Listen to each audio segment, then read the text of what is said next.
ऐसे भी क्या करेगा? संडे को बोला गया है, देखता हूँ संडे को क्या। मुझे तो उम्मीद कम है कि टेस्ट होगा, क्योंकि मैंने पेपर संडे तो को नहीं। बनाया नहीं है। हाँ सर, वही आपका 10 वो मार्क्स वाला आपके होगा, जैसे कल हुआ था ना फिजिक्स का, केमिस्ट्री फिर का, वो वैसे ही चलेगा, कोई टेस्ट हो वो सकता सर बोल चलेगा। रहे हैं 720 मार्क्स वो का कर होगा। देगा सब सर, लोग बोल रहे हैं लेकिन 720 720 का का। हमको तो डर लग रहा है 720 का पता नहीं। हाँ सर। सर एकदम। हाँ ठीक। सर बोल रहे हैं आपके कि ऊपर नीट का ट्रस्ट एग्जाम है उधर सर। होगा, तुम लोग भी हम लोग के साथ देना। अरे वो ऐसे ही बोल रहे, ये केमिस्ट्री कैसा वर्स मजाक है? डराने के लिए। फिजिक्स सर, सर दोनों नहीं, सर सब बोल सर रहे। बोलते अच्छा, हैं। फिजिक्स सर ने भी बोला है। दोनों हाँ हाँ सर। बोल रहे हैं। पता नहीं, तो मैं भी बोल देता सर हूँ। भूपेन सर भी बोले। तब फिर होगा भाई। सर आप मत बोलिए सर। अरे कुछ नहीं सर आप करना, मत मेरे बोलिए। वाले में ज्यादा कुछ नहीं करना है, एनसीईआरटी केवल पढ़ लेना। मेरा अगर होगा भी टेस्ट, तो बॉटनी में कुछ नहीं करना है, बस 1 घंटे 2 बार जितना मैंने पढ़ाया है एनसीईआरटी में, बस उसको अच्छे से पढ़ लेना। जो नहीं सर आप पढ़ाया वो थोड़ा तो नहीं आएगा, सुन जैसे लिए सेल ना। वॉल नहीं पढ़ाया वो तो नहीं आएगा।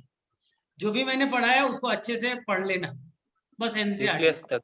उसके अलावा कुछ नहीं करना। हाँ, न्यूक्लियस, साइटोस्केलेटन भी नहीं पढ़ना है।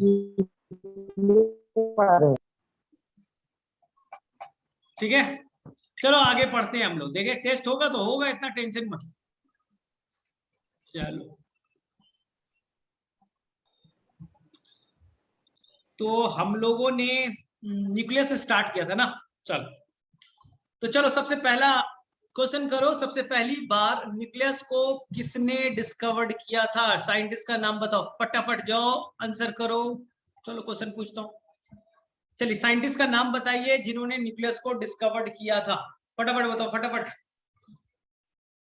Answer is the Robert brown, answer is the Robert brown. ठीक है, कब किया था डेट बताओ, कब किया था डेट बताओ, डेट। किस साइंटिस्ट ने ढूंढा था? तो आंसर है रॉबर्ट ब्राउन। कब ढूंढा था? Answer 1831, answer 1831। कहां से ढूंढा था? कहां से ढूंढा था? Root of orchid plant, root of orchid plant. Nucleus के अंदर में कुछ फाइबर लाइक स्ट्रक्चर होता है ना, जो डीएनए प्रोटीन से मिलकर के फाइबर लाइक स्ट्रक्चर बनाता है, उसे क्या कहते हैं? उसे क्या कहते हैं? न्यूक्लियस के अंदर में कुछ फाइबर लाइक स्ट्रक्चर होता है, इस फाइबर लाइक स्ट्रक्चर का क्या नाम होता है? ठीक है, इसका नाम है क्रोमैटिन। सबसे पहली बार क्रोमैटिन वर्ड किस साइंटिस्ट ने यूज किया? क्रोमैटिन वर्ड किस साइंटिस्ट ने यूज किया था? क्रोमैटिन वर्ड किस साइंटिस्ट ने यूज किया था? Answer Fleming, answer Fleming. ठीक है, चलो ये बताओ, एक नॉर्मल सेल में न्यूक्लियस कितने होंगे? एक नॉर्मल सेल में न्यूक्लियस का नंबर कितना होगा? एक नॉर्मल सेल के अंदर न्यूक्लियस का नंबर कितना होगा? 1। ऐसे एक ऑर्गेनिज्म का नाम बताओ जहां 2 न्यूक्लियस मिलेंगे। ऐसे एक ऑर्गेनिज्म का नाम बताओ जहां 2 न्यूक्लियस मिलेंगे। नाम सुना है? ऐसे एक ऑर्गेनिज्म का नाम बताइए जहां 2 न्यूक्लियस मिलेगा। एक ऑर्गेनिज्म के अंदर में, एक सेल के अंदर 2 न्यूक्लियस होंगे। Answer paramecium, answer paramecium. एक बड़ा एक छोटा। मुझे एक ऐसे, हमारे अंदर में एक ऐसा सेल का नाम बताइए जहां पर मल्टी न्यूक्लिएट होगा। ह्यूमन बीइंग में एक ऐसे सेल का नाम बताइए जो मल्टी न्यूक्लिएट होगा, उसमें बहुत सारे न्यूक्लियस होंगे, बहुत सारे न्यूक्लियस होंगे। Answer is the muscle cell, answer muscle cell. एक और ऑर्गेनिज्म का नाम बताओ जहां मल्टी न्यूक्लिएट मिलेगा, मैंने बताया था। एक ऐसे ऑर्गेनिज्म का नाम बताओ जहां मल्टी न्यूक्लिएट मिलेगा। ठीक है, आंसर स्लाइम मोल्ड्स, या मैं आगे में पढ़ना है, स्लाइम मोल्ड्स। स्लाइम मोल्ड्स के अंदर में एक से ज्यादा न्यूक्लियस पाए जाएंगे। ठीक है, मल्टी न्यूक्लिएट कंडीशन होगा। ठीक है, चलो सेकेंड बताओ, हमारे अंदर में ऐसा कौन सा सेल है जहां न्यूक्लियस एब्सेंट है? हमारे अंदर में ऐसा कौन सा सेल है जहां न्यूक्लियस एब्सेंट है?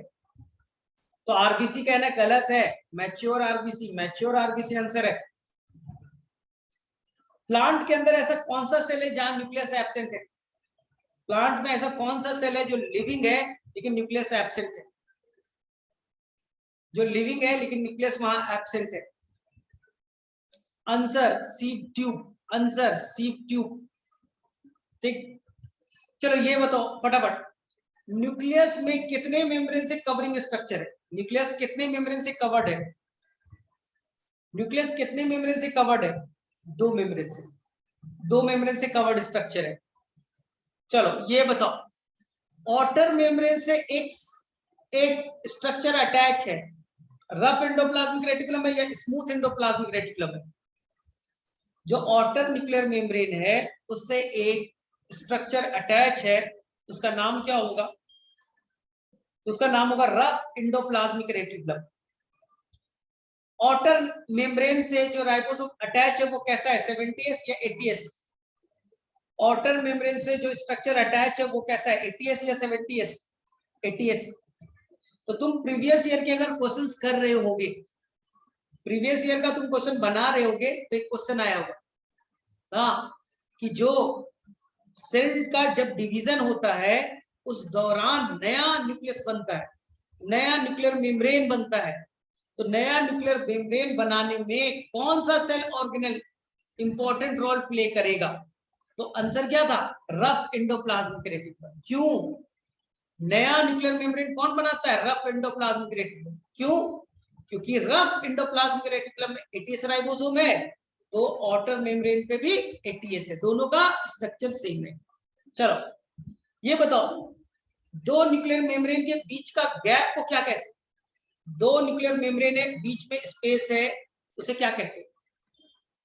दो न्यूक्लियर मेम्ब्रेन के बीच, नहीं नहीं, दो न्यूक्लियर मेम्ब्रेन के बीच का जगह, perinuclear space, perinuclear space. Size बताओ पेरी न्यूक्लियर स्पेस का, साइज बताइए, पेरी न्यूक्लियर स्पेस का साइज कितना होगा? किसी को याद है, भूल गया? 10 to 50 नैनोमीटर, 10 to 50, अरे 2 से 5 अपने आप तुक्का मारता है क्या? 10 to 50 नैनोमीटर, 10 to 50 नैनोमीटर, भूल जाता है इतना जल्दी तुमको? चलो बताओ, न्यूक्लियस के अंदर में एक स्फेरिकल स्ट्रक्चर है बॉल लाइक, क्या नाम होगा? न्यूक्लियस के अंदर में एक स्फेरिकल बॉल लाइक स्ट्रक्चर है, क्या नाम होगा? न्यूक्लियोलस। क्या नाम होगा? न्यूक्लियोलस। चलो ये बताओ, प्रोटीन फैक्ट्री कौन है? प्रोटीन फैक्ट्री कौन है? किसे हम लोग प्रोटीन फैक्ट्री कहते हैं? राइबोसोम। अब बताओ, राइबोसोम बनाने वाला फैक्ट्री कौन है? राइबोसोम बनाने वाला फैक्ट्री कौन है? राइबोसोम कौन बनाता है?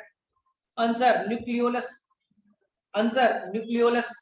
ठीक है, ये बताओ, न्यूक्लियोलस कितने मेम्ब्रेन से कवर्ड है? न्यूक्लियोलस कितने मेम्ब्रेन से कवर्ड है? सिंगल मेम्ब्रेन, डबल मेम्ब्रेन या मेम्ब्रेन लेस है?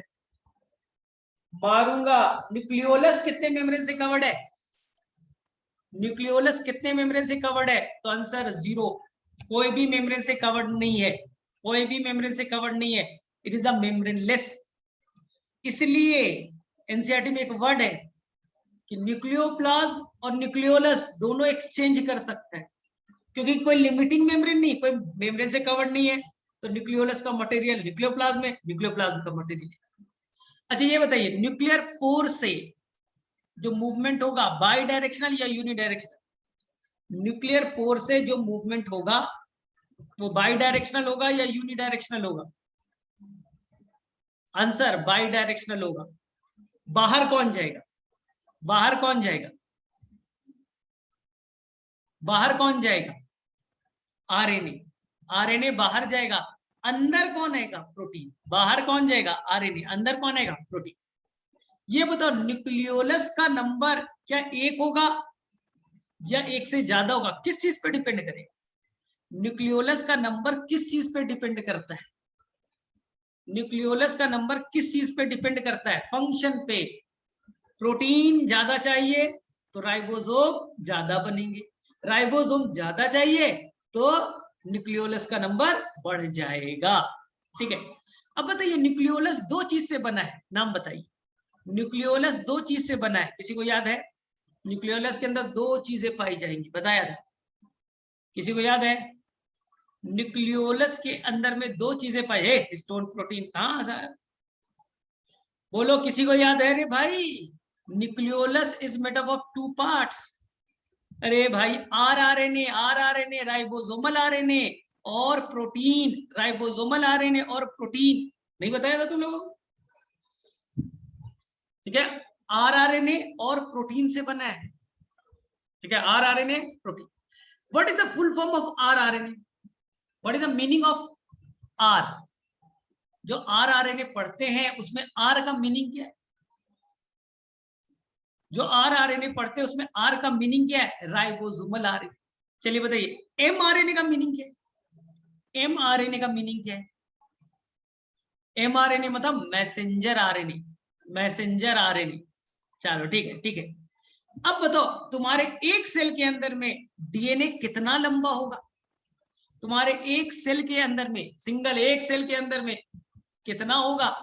तो एनसीईआरटी में लिखा बेटा अप्रॉक्स 2 मीटर, हमने बताया 2.2, आप याद रखिए 2.2 ना। एनसीईआरटी में लिखा होगा अप्रोक्सीमेटली। जैसे तुमसे पूछा जाए तुम्हारा हाइट कितना है, तुम बोलोगे 6 फीट 1 इंच, लेकिन कभी बोल देते लगभग अप्रॉक्स 6 फीट है, 6 फीट है। तो यही चक्कर, मैंने रियल बताया 2.2 मीटर, एनसीईआरटी में केवल लिख दिया अप्रोक्सीमेटली 2 मीटर। दोनों करेक्ट है, लेकिन मेरा वाला ज्यादा करेक्ट। चलिए ठीक है, अब देखो ध्यान से, ध्यान से सुनना। ये तुम्हारा सेल है, एक चुन्नू सा सेल, बहुत छोटा सा सेल होता है। उसके अंदर में एक मुन्नू सा क्या है भाई? न्यूक्लियस है। सेल एक छोटा सा, उसके अंदर बहुत छोटा सा न्यूक्लियस, और न्यूक्लियस के अंदर में होते हैं 46 क्रोमोसोम। हर क्रोमोसोम में डीएनए होता है।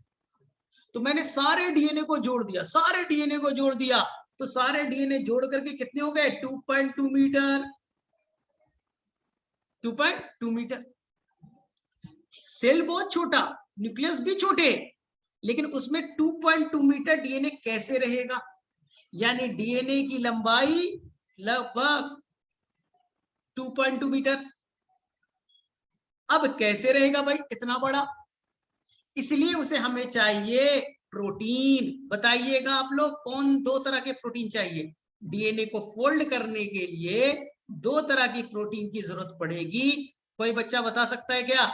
एक का नाम है हिस्टोन प्रोटीन, हिस्टोन प्रोटीन। और दूसरे प्रोटीन का नाम बताइए, बताओ।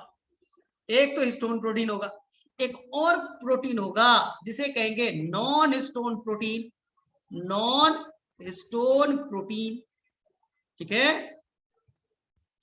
अब देखो, अब देखो, प्रोटीन, प्रोटीन, ये बच्चा प्रोटीन और ये डीएनए, डीएनए मतलब न्यूक्लिक एसिड। तो ये मिलने से बन जाएगा बच्चा न्यूक्लियो प्रोटीन, ये मिलने से बन जाएगा न्यूक्लियो प्रोटीन, क्योंकि न्यूक्लिक एसिड है, थोड़े बहुत आरएनए भी है, ये और प्रोटीन से जुड़ गया, ये बन गया बच्चा nucleo protein, nucleo protein. Sir DNA कैसे रहेगा एक न्यूक्लियस के अंदर में? ध्यान से सुनिए, आपके एनसीईआरटी में बोला गया है कि हम डीएनए कैसे फोल्ड करके अंदर में रहेगा, इस फोल्डिंग को हम डिटेल से बच्चा 12th क्लास में पढ़ेंगे। आपके एनसीईआरटी में है, हम पैकेजिंग करेंगे, फोल्ड करके रखेंगे, इसके बारे में हम 12th क्लास में डिटेल से पढ़ेंगे।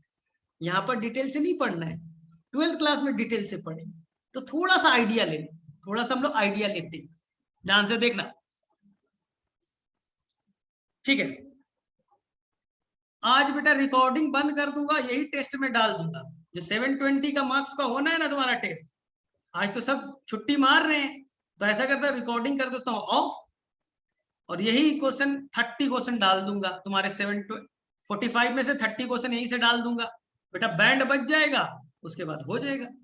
फिर रोना धोना स्टार्ट कर दो, हाँ सर मेरा तो लाइट नहीं था, इंटरनेट था नहीं था। तो बेटा वार्निंग दे रहा हूँ, जो रात में रिकॉर्डिंग देखते उनको, एक दिन मैं ऐसे ही करूं, मुझे तो मालूम टेस्ट पेपर मैं बनाऊंगा, और बेटा टेस्ट पेपर से पहले वाले दिन रिकॉर्डिंग कर दूंगा ऑफ, और बनाऊंगा पेपर, उसके में डालूंगा 30 क्वेश्चन, उसके बाद बैंड बजेगा तेरा, एडमिशन कैंसिल होगा तेरा, मुझे क्या है।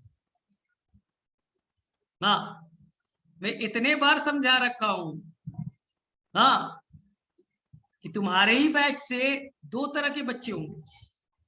तुम्हारे ही बैच में होंगे, एक बच्चा होगा जो बेटा असम टॉपर बनने वाला है, हाँ, और तुम्हारे ही बैच में हो, क्योंकि तुम्हें भी सेम पढ़ाई करा रहे, same teacher, same hostel, same test होगा, सेम बुक, सब कुछ सेम है, सब कुछ सेम है। तो ऐसे कैसे हो सकता है कि एक बच्चे का टॉपर में आ जाए, एक बच्चा डफर हो जाता है? इसका मतलब है कि बच्चा टॉपर बनता है या बेवकूफ बनता है वो तो तुम डिसाइड करते हो, क्योंकि दोनों को एक टीचर पढ़ाएंगे, दोनों का हॉस्टल एक है, दोनों का बुक एक है, दोनों के टेस्ट पेपर सब कुछ सेम हो रहा है, सब तैयारी एक समान। तो ऐसे कैसे हो सकता है कि एक बच्चा टॉपर बन जाए, एक बच्चा टॉपर बन जाए और एक बच्चा डफर बन जाए, हाँ, वो क्वालिफाई ना करे? इसका मतलब है कि अगर बच्चा चाहे, तुमको सेम एनवायरनमेंट मिल रहा है, तो बच्चा चाहे तो मार्क्स ज्यादा ला सकता है और बच्चा चाहे तो मार्क्स उसके कम आ सकते हैं। तो ये बच्चा पे डिपेंड करता है, टीचर पे नहीं कर रहे, टीचर पे नहीं कर रहा है, क्योंकि तुम्हारे ही बैच में कोई बहुत मार्क्स लाने वाला भी बच्चा होगा, उसको भी मैंने सेम पढ़ाया, तुम्हें भी मैंने सेम पढ़ाया, तो ऐसे कैसे हो सकता है एक का ज्यादा मार्क्स एक का कम मार्क्स? हाँ, और जैसे ही तुम अभी ऑफलाइन में आओगे तुम्हारा टेस्ट हो जाएगा, अभी सरप्राइज टेस्ट चल रहा है, इस सब में टेंशन तुम्हें हो रहा है ना। जैसे ही तुम ऑफलाइन आओगे एक टेस्ट होगा, बैच का रिसफलिंग हो जाएगा, सारे डफर बच्चे, तो ये बेटा बहुत बड़ा मौका होगा ना। इस टेस्ट में अगर तुमने अच्छा किया तो तुम्हें सबसे बड़े बैच में मौका मिलेगा, वहां अच्छी पढ़ाई करे, टीचर भी ज्यादा काम करे, क्योंकि तुम अच्छे बच्चे हो, मेहनती बच्चे हो, तो टीचर तुम पे ज्यादा फोकस करेंगे, तुम्हें ज्यादा अच्छे से केयर करेंगे। और जाहिर सी बात है तुम्हें पढ़ने में मन नहीं लग रहा है, डफर हो, नहीं पढ़ने का मन है, तो या तो छोड़ दो, एक ऑप्शन है, या तो छोड़ दो या तो आप चले जाओ लास्ट बैच में, टाइम पास करते रहना, टाइम पास करते रहना। ऐसे हर साल होता है ना, बैचेस का बंटवारा होगा, अच्छे बच्चे आगे चल करके असम के टॉपर भी बन जाएंगे, सेम जगह से स्टार्ट किया था, लेकिन जिनको पढ़ने में मन नहीं लग रहा है, क्या पढ़ाए रहा, पढ़ सकते थे लेकिन मन नहीं लग रहा है, तो उनको लास्ट बैच मिल जाएगा, वो बर्बाद। हाँ, तो ये तुम पे डिपेंड कर रहा है, टेस्ट एकदम पार्शियल होगा, सेम चैप्टर का टेस्ट होगा, सेल वाले चैप्टर का, उसमें जो अच्छा मार्क्स लाया अच्छे बैच में, खराब मार्क्स लाया खराब बैच में। अब तुम्हें डिसाइड करना कि कैसे पढ़ना। तो जो बेटा डॉक्टर डॉक्टर केवल सोचते हो कि डॉक्टर बनना आसान है, बोल दिया डॉक्टर बन जाएंगे, लेकिन डॉक्टर बनना इतना भी आसान नहीं। 20 लाख बच्चे, 20 लाख बच्चे, उनमें से तुम्हें क्यों बनाया जाए? तुम तो सीरियस ही नहीं हो, तुम तो अपने पढ़ाई को लेकर के सीरियस ही नहीं हो, तो तुम बच्चा वो बाकी जो 5000 10,000 जो बच्चे हैं वो तो निकल जाएंगे, वो तो डॉक्टर बन जाएंगे। बाकी तुम अगर पढ़ाई को लेकर सीरियस नहीं हो तो यहीं से बच्चा तुम्हारी पार्शलिटी हो, यहीं से तुम खत्म।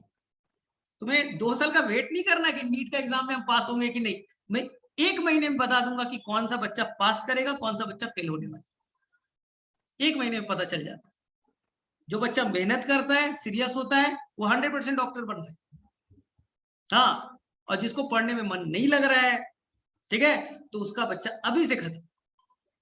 कई सारे बच्चे असमीज मीडियम में है, लेकिन उन्होंने मेहनत करना स्टार्ट किया और पढ़ना स्टार्ट कर दिया, वो अच्छा कर रहे, सारे क्वेश्चन बना रहे, एनसीईआरटी भी पढ़ रहे, वो धीरे धीरे सीख गए। और किसी को सीखना ही नहीं है, किसी को सीखना ही नहीं है तो खत्म कहानी, खत्म कहानी, तो वो खत्म हो जाए। तो तुम्हारे ऊपर डिपेंड करेगा कि तुम अच्छा करते हो या खराब करते हो, ये तुम ही डिसाइड करो, क्योंकि सभी को एक ही टीचर पढ़ा रहे हैं, एक ही इन्वायरमेंट मिल रहा है, एक ही हॉस्टल मिल रहा है, सब फैसिलिटी एक समान, लेकिन एक बच्चा टॉपर कैसे बनता है ये तुम डिसाइड करो, ठीक है।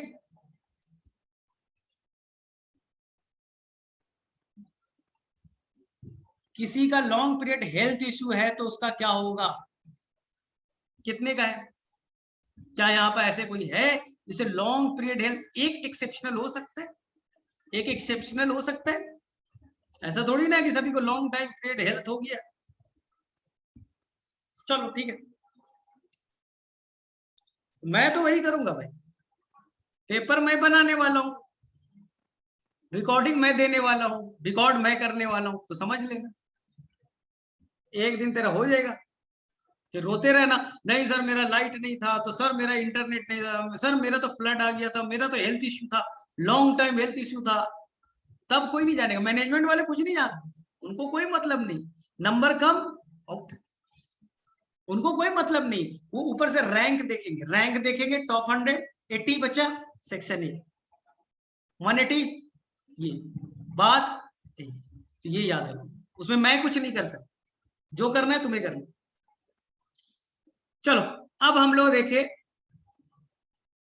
ये सेल है, देखो ये सेल है, ठीक है, एक मिनट मैं थोड़ा छोटा बनाता हूं, ये सेल है, ठीक है, और सेल के अंदर में ये है तुम्हारा न्यूक्लियस, इस सेल को डिवाइड करना, इस सेल को डिवाइड करना, ये तुम्हारा सेल है, डिवाइड करने में लगेगा 24 आवर, 24 घंटे, एक सेल को, हमारे सेल को डिवाइड करने में 24 घंटा लगता है, याद रखना, कितना देर, 24 घंटा, 24 आवर।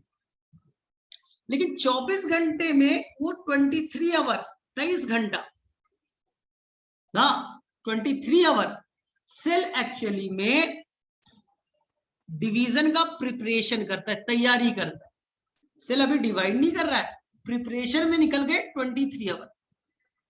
95% से ज्यादा टाइम सेल को केवल तैयारी में लगता है। सर तैयारी क्या, सेल के साइज को बड़ा करना है, क्योंकि सेल को डिवाइड करना है, सेल के साइज को बड़ा कीजिए, सेल को डिवाइड करना है तो न्यूक्लियस के साइज को भी बड़ा कर दीजिए, न्यूक्लियस के साइज को भी बड़ा कर दीजिए, न्यूक्लियस के साइज को भी बड़ा कर दीजिए, अंदर में सेल ऑर्गेनेल्स है उसको भी डबल कर दीजिए, क्योंकि सेल डिवाइड करेगा, दो सेल बनेंगे तो दोनों के अंदर में सेल ऑर्गेनेल भी हाफ हाफ जाने चाहिए। तो ये जो तैयारी हो रहा है यहां से यहां, ये यहां से यहां तक का, जब सेल अपने आप को तैयारी कर रहा है इसे कहते हैं हम लोग इंटरफेस। जब सेल तैयारी कर रहा है उसे कहते हैं इंटरफेस या आई फेस, आई मतलब इंटरफेस, इसी को कह सकते हैं हम लोग प्रिपरेटरी फेस, क्योंकि यहां प्रिपरेशन हो, प्रिपरेटरी फेस। आपको मान लो ना, आपका अगले 2 साल के बाद एग्जाम होगा, आपका 2 साल के बाद एग्जाम होगा नीट का, एग्जाम 3 घंटे का है, एग्जाम 3 घंटे का होगा, लेकिन तैयारी के लिए 2 साल लगता है, तैयारी करने में 2 साल लगता है, एग्जाम तो बस 3 घंटे का होता है।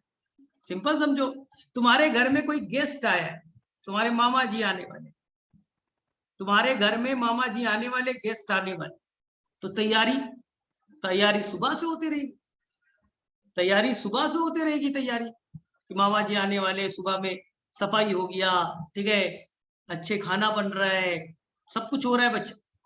लेकिन मामा तो बस 2 घंटे के लिए आएंगे, खाना खाया चले गए, खाना खाया चले गए, लेकिन देखा तैयारी, तो रियल में तैयारी में ज्यादा टाइम लग जाता है। सेल अभी डिवाइड नहीं कर रहा है, अभी तैयारी कर रहा है, तो तैयारी को क्या करते हैं हम लोग, इंटरफेस, इंटरफेस आया समझ में।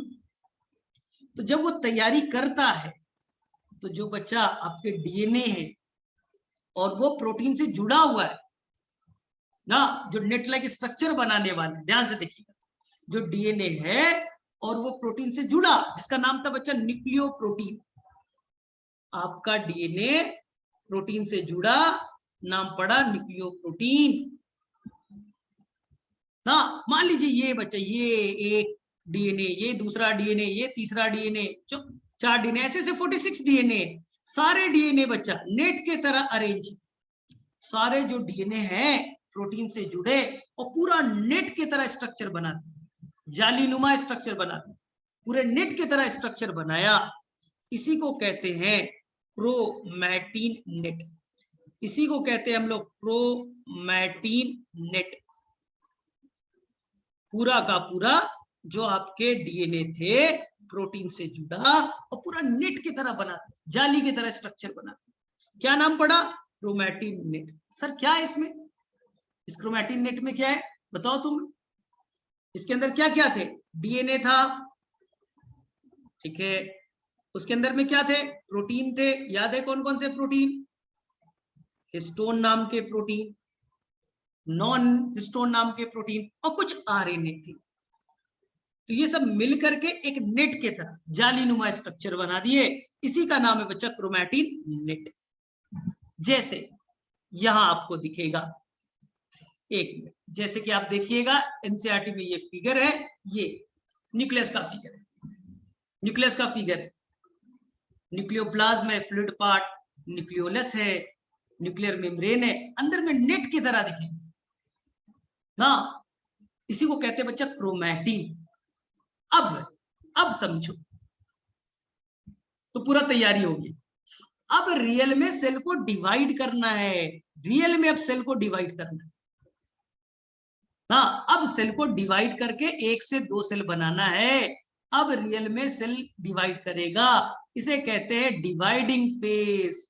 सेल डिवाइड करेगा, इसी को हम लोग कहते हैं बच्चा M phase. M phase sir, M मतलब माइटोटिक फेज, क्योंकि सेल डिवाइड करता है, कुछ होता है बच्चा, पढ़ेंगे आगे पढ़ेंगे, अभी नहीं करना। बस मान लीजिए आप सेल डिवाइड करने वाले, इसी को एम फेज करें। एम मतलब माइटोटिक फेज, ठीक है। अब ध्यान से सुनना, तो यहां पर क्या होगा, देखिए सेल मेम्ब्रेन है, कोई दिक्कत नहीं। जब सेल डिवाइड करने लगेगा तो वो क्या करेगा, न्यूक्लियर मेम्ब्रेन को खत्म कर देगा। न्यूक्लियर मेम्ब्रेन खत्म, रेड वाला जो न्यूक्लियर मेम्ब्रेन था ना, देखो यहां न्यूक्लियर मेम्ब्रेन था, खत्म हो गया। अंदर में न्यूक्लियोलस था, खत्म हो गया। न्यूक्लियोप्लाज्म था, वो बच्चा बाहर निकल गया। न्यूक्लियर मेम्ब्रेन खत्म, न्यूक्लियोलस खत्म, न्यूक्लियोप्लाज्म, ठीक है, वो बच्चा साइटोप्लाज्म से बाहर से मिक्स हो गया, पूरा खत्म हो गया, पूरा न्यूक्लियस ही एक तरह से खत्म हो गया। और उस जगह पे जो क्रोमैटिन थे वो बच्चा कंडेंस हो गए, एक के ऊपर एक। ये देखिए डीएनए क्रोमैटिन बच्चा कंडेंस होने लगा, और ये ऐसा बच्चा कंडेंस हो करके खूब कॉइल करके वो क्रोमोसोम बना देगा। ये क्रोमोसोम जो क्रोमैटिन है और कॉइल हुआ और एक के ऊपर लपेटे ले लिया। देखो ये क्रोमैटिन था, क्रोमैटिन उलझते गया, ये करते गए और इस तरह से वो क्रोमोसोम का फॉर्मेशन करेगा। और ऐसे ऐसे हमारे अंदर में 46 क्रोमोसोम का फॉर्मेशन हो जाएगा ना, 46 क्रोमोसोम हो जाएगा। कब सर, जब सेल डिवाइड कर रहा है तब। न्यूक्लियर मेम्ब्रेन खत्म, न्यूक्लियोलस खत्म, सब खत्म, और क्रोमैटिन कॉइल कर गया, कंडेंस हो गया, फोल्ड पे फोल्डिंग हो रहा है, खूब फोल्ड कर गया, और फोल्ड करके वो क्रोमोसोम का शेप ले लेगा। ये 1 क्रोमोसोम हो गए, ये 2 क्रोमोसोम हो गए, ये 3 क्रोमोसोम हो गया। तो क्रोमोसोम और क्रोमैटिन में क्या डिफरेंस है बोलो तुम? सिंपल, क्रोमोसोम और क्रोमैटिन में क्या डिफरेंस हुआ? या देखिए, ये सेल, ये न्यूक्लियस, इसके अंदर में जो डीएनए, जो न्यूक्लियोप्रोटीन था, वो बच्चा फाइबर नुमा था, नेट के तरह था, उलझा हुआ था क्रोमैटिन। लेकिन ये इसी सेल को जब सेल डिवीजन में गया, डिवाइड करने गया, तो यही डीएनए अपने आप को कॉइल कर लिया, कंडेंस कर लिया, और इस तरह से एक स्ट्रक्चर बनाया जिसका नाम है क्रोमोसोम। दोनों के दोनों न्यूक्लियोप्रोटीन, न्यूक्लिक एसिड और प्रोटीन से बने, दोनों से में एक बिखरा हुआ है, जालीनुमा नेट की तरह बनाया, और एक कॉइल्ड किया, कंडेंस किया, और वो क्रोमोसोम का शेप ले लिया। तो कभी भी अगर क्रोमोसोम पढ़ने के लिए आएगा तो कहां दिखेगा? बोलेगा सर जब सेल डिवाइड कर रहा है एम फेज में, लेकिन अभी सेल डिवाइड नहीं कर रहा है तो आपको इस तरह से बिखरा हुआ दिखेगा। दोनों एक चीज है, एक क्वाइल्ड कंडेंस कम है और एक ज्यादा क्वाइल्ड है, एक के ऊपर एक रस्सी रख दिया गया, खूब क्वाइलिंग हो गई और विजिबल दिखने लगा, क्रोमोसोम ऐसे दिखने लगे ना। तो एनसीईआरटी में पढ़िएगा कि न्यूक्लियर मेम्ब्रेन खत्म, न्यूक्लियोलस खत्म, और उसकी जगह पे पूरे साइटोप्लाज्म में क्रोमोसोम अपीयर हो जाएगा। तो यहां तक समझ में आना चाहिए। तो वो ऐसा दिखेगा, देखो वो धीरे धीरे ऐसा दिखने लगेगा, ठीक है, क्रोमोसोम का स्ट्रक्चर, क्वाइल्ड, कंडेंस, ऐसा दिखने लगेगा। एनसीईआरटी में यहां भी फिगर बनाया है, देखिए ना। तो अब गड़बड़ नहीं करना है, कब क्रोमैटिन बोलेंगे कब क्रोमोसोम बोलेंगे, दोनों एक चीज है। एक में क्वाइलिंग कम है, एक में क्वाइलिंग ज्यादा है, दोनों न्यूक्लियोप्रोटीन है। एक नेट की तरह है, कम क्वाइल्ड है कम कंडेंस्ड है, एक ज्यादा क्वाइल्ड है ज्यादा कंडेंस्ड है, तो वो क्रोमोसोम बना देगा। तो बस ये याद रखना है। चलिए अब देखो ध्यान से, अब चीजों को धीरे धीरे समझने की कोशिश करना, अच्छे से समझना, एकदम क्लियर कर। यहां देखो ध्यान से, ये देखो DNA coil coil coil coil coil coil हो गया इस तरह से। ये देखो, ये जो बना एक, और एक रेड वाला बना देता हूं, एक रेड वाला बना देता हूं। ये पूरा का पूरा जो स्ट्रक्चर है वो बच्चा क्रोमोसोम है। ये पूरा का पूरा स्ट्रक्चर है वो क्रोमोसोम है, क्रोमोसोम है। समझ में आया? ये पूरा स्ट्रक्चर क्रोमोसोम है। और ये व्हाइट वाला जो बना रहा हूं, ये वाला, ये पूरा का पूरा क्रोमोसोम्स का जो पार्ट है, ये बच्चा कहलाएगा क्रोमैटिड। CHROMAT, ये कहलाएगा क्रोमैटिड। ये पूरा का पूरा देखो हरा वाला, ये पूरा का पूरा, ये पूरा का पूरा जो पार्ट है ये कहलाएगा क्रोमैटिड, ये कहलाएगा क्रोमैटिड। अब तुम्हें बताओ, यानी कि एक क्रोमोसोम में कितने क्रोमैटिड है? तुम बोलो। ये पूरा का पूरा हरा वाला पूरा पार्ट, ये बच्चा एक क्रोमैटिड। ये पूरा का पूरा व्हाइट वाला, ये बच्चा एक क्रोमैटिड। इसी को फिर से बता रहा हूं, फिर से बता रहा हूं, सिंपल बना देता हूं। यहां देखो, ये एक क्रोमैटिड बना दे, ये एक क्रोमैटिड बन गया, ये एक क्रोमैटिड बन गया। अब बताओ, ये पूरा का पूरा हो गया क्रोमोसोम। एक क्रोमोसोम में कितने क्रोमैटिड बोलो? ये पूरा का पूरा एक क्रोमोसोम है, इसमें ये पीला वाला ये हो गया एक क्रोमैटिड, ये हो गया एक क्रोमैटिड। तो बताओ एक क्रोमोसोम में कितने क्रोमैटिड है? बोलो, आंसर करो, कितने होंगे? एक क्रोमोसोम में कितने क्रोमैटिड? यानी कि तुम्हें मैं मान लेता हूं एक क्रोमोसोम, तुम एक क्रोमोसोम हो, ठीक है, तुम एक क्रोमोसोम हो, और यहां से तुम्हारा हाथ बीच से काट दो, बीच से काट दो, तो वो हो गया क्रोमैटिड, वो हो गया क्रोमैटिड हो गया ना। अब देखो ध्यान से सुनो, ये पार्ट ध्यान से देखो, ये पार्ट आर्म्स कहलाएगा, ये पार्ट आर्म्स कहलाएगा, ये पार्ट आर्म्स कहलाएगा। तो एक क्रोमैटिड के दो आर्म्स इधर और दो आर्म्स इधर। तो अब बताओ एक क्रोमोसोम के कितने आर्म्स होंगे? आर्म्स कितने हैं? एकदम क्लियर है। तुम्हारे बारे में सोचो, अपने बारे में। तुम पूरा का पूरा एक क्रोमोसोम हो, तुम पूरा का पूरा एक क्रोमोसोम हो। एक पूरा राइट साइड वाला पूरा हाथ और पैर, ये क्रोमैटिड, ये पूरा का पूरा एक क्रोमैटिड। तो बताओ कितने क्रोमैटिड है तुम्हारे अंदर? दो। तुम पूरा का पूरा एक क्रोमोसोम हो, एक पूरा का पूरा पार्ट ना क्रोमैटिड कहलाएगा। इस पार्ट को हम लोग आर्म्स कहेंगे। ये एक आर्म हो गया, ये दो आर्म्स हो गए, ये तीन आर्म्स हो गया, ये चार आर्म्स हो गए। तो एक क्रोमोसोम है 2 क्रोमैटिड्स और 4 आर्म्स। तो अब कंफ्यूज नहीं होना है ये 4 वर्ड्स में। क्रोमैटिन क्या है समझ में आया,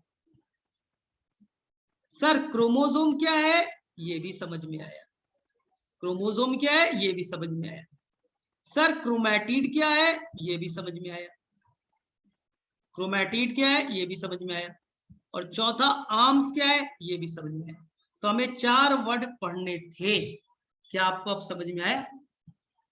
एकदम क्लियर है। तुम क्रोमोसोम हो और पूरा तुम्हारा राइट साइड वाला पूरा पार्ट, पूरा क्रोमोसोम का पार्ट, वो एक क्रोमैटिड। लेफ्ट वाला पूरा का पूरा पार्ट एक क्रोमैटिड, तो तुम्हारे अंदर 2 क्रोमैटिड हो गए। एक हाथ एक आर्म्स, एक पैर एक आर्म्स, दूसरा हाथ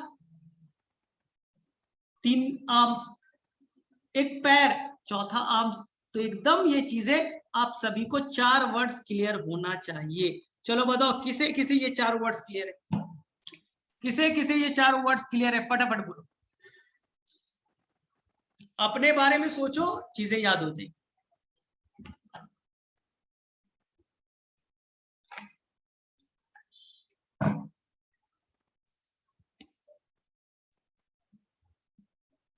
एकदम इजी है, एकदम इजी है,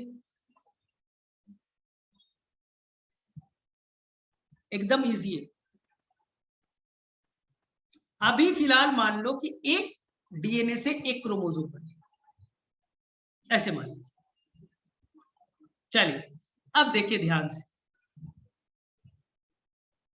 ध्यान से सुनना जो मैं बोलूंगा। ये देखो मैंने एक क्रोमैटिड बनाया, ठीक, ये एक क्रोमैटिड है, क्रोमोसोम के पार्ट को क्रोमैटिड कहते हैं। ये एक क्रोमैटिड है, ये एक क्रोमैटिड है, क्लियर? एक क्रोमोसोम 2 क्रोमैटिड, ठीक है। अब देखिए बीच में जहां पर दोनों जुड़े हैं, दोनों क्रोमैटिड जहां जुड़े हैं, पिचक किया, क्रोमैटिड आया, दोनों जुड़ गए, जहां पर दोनों क्रोमैटिड जुड़ गए, तो जहां पर दोनों क्रोमैटिड आपस में जुड़ गए हैं, इसी का नाम होता है primary primary primary constriction, primary constriction. जहां पर दोनों क्रोमैटिड जुड़ गए, 2 क्रोमैटिड थे, दोनों क्रोमैटिड आपस में जुड़ गए, उसी को कहते हैं हम लोग प्राइमरी कॉन्स्ट्रिक्शन, ठीक।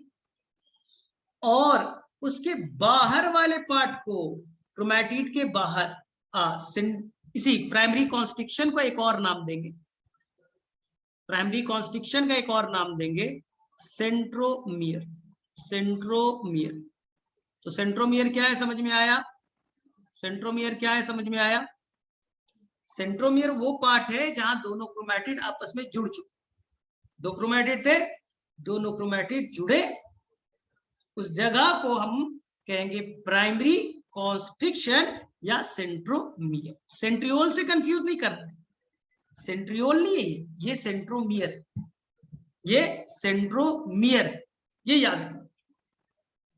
अब सेंट्रोमियर के बाहर या प्राइमरी कॉन्स्ट्रिक्शन के बाहर कुछ प्रोटीन के स्ट्रक्चर होंगे, डिस्क लाइक, इस तरह के स्ट्रक्चर होंगे सेंट्रोमियर के बाहर, इसे हम लोग कहेंगे काइनेटोकोर, इसे कहेंगे हम लोग काइनेटोकोर।